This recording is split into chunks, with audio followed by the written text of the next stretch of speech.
पढ़ाते हैं, थोड़ा सा एक दो बात बताइए ना मैम। हम जान रहे कैमरा के सामने थोड़ा आपको ऐसा लग रहा होगा, लेकिन थोड़ा सा बताइए, रिलैक्स में बताना है, आराम से बताना है थोड़ा सा। सर जी हैं, आइए बात करते हैं कि गांव के बच्चे हैं।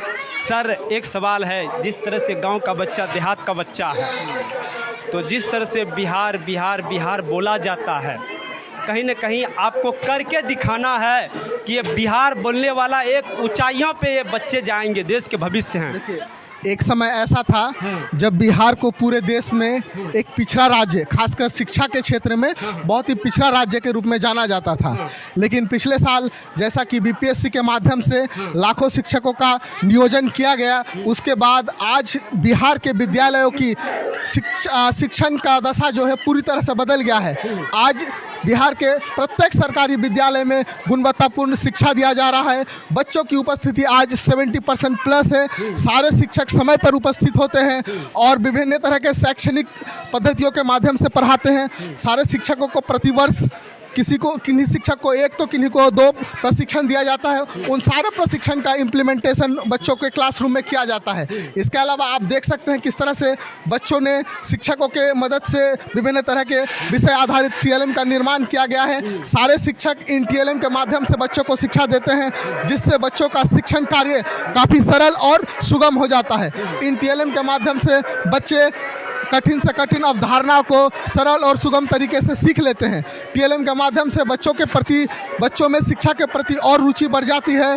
और ये कहा जाता है कि लर्निंग विदाउट वर्डिंग, तो एक्चुअल में लर्निंग विदाउट वर्डन का कंसेप्ट इन टीएलएम के माध्यम से ही साकार किया जा सकता है। आप सब देख सकते हैं बच्चों ने किस तरह से शानदार और आकर्षित टीएलएम निर्माण किया है। ये सब कुछ संभव हो पाया है हमारे सारे शिक्षकगणों के माध्यम से। पहले से नियोजित शिक्षक थे, वर्तमान में और भी बीपीएससी शिक्षक है। सारे शिक्षकों ने एक होकर मिलजुल कर सरकारी विद्यालय के दशा को पूरी तरह से बदल दिया है। आज सरकारी विद्यालय में प्राइवेट स्कूल के तुलना में कहीं बेहतर शिक्षा दिया जा रहा है, क्योंकि आज सरकारी विद्यालय में हर क्लासरूम में बच्चों के अनुपात में शिक्षक मौजूद है, जिसके वजह से आज शिक्षा की दिशा पूरी तरीके से बदल गया है। अब हम नहीं कह सकते हैं कि बिहार आज शिक्षा के क्षेत्र में पीछे है। आज बिहार दूसरे राज्यों के तुलना में शिक्षा के क्षेत्र में कहीं आगे निकल चुका है। आज शिक्षा विभाग के द्वारा जो भी आदेश दिया जाता है, तुरंत उसका इम्प्लीमेंटेशन शिक्षकों के द्वारा होता है।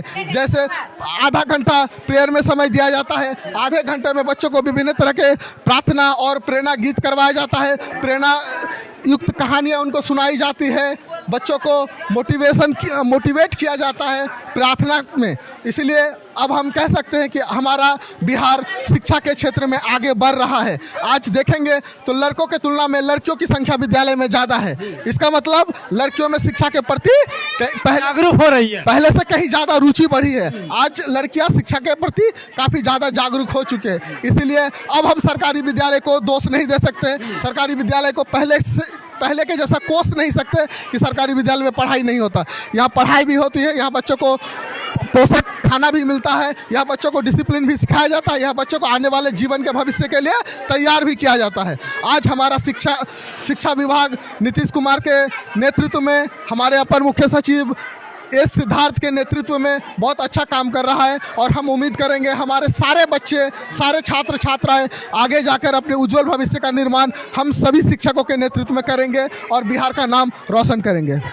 जिस तरह से सर बात किए, क्योंकि करके सीखना एक बहुत बड़ी बात होता है कि जब तक बच्चा अगर करके सीखेगा तो उसे हूब कम से कम उसे याद रहेगा कि मैंने किस प्रकार किया।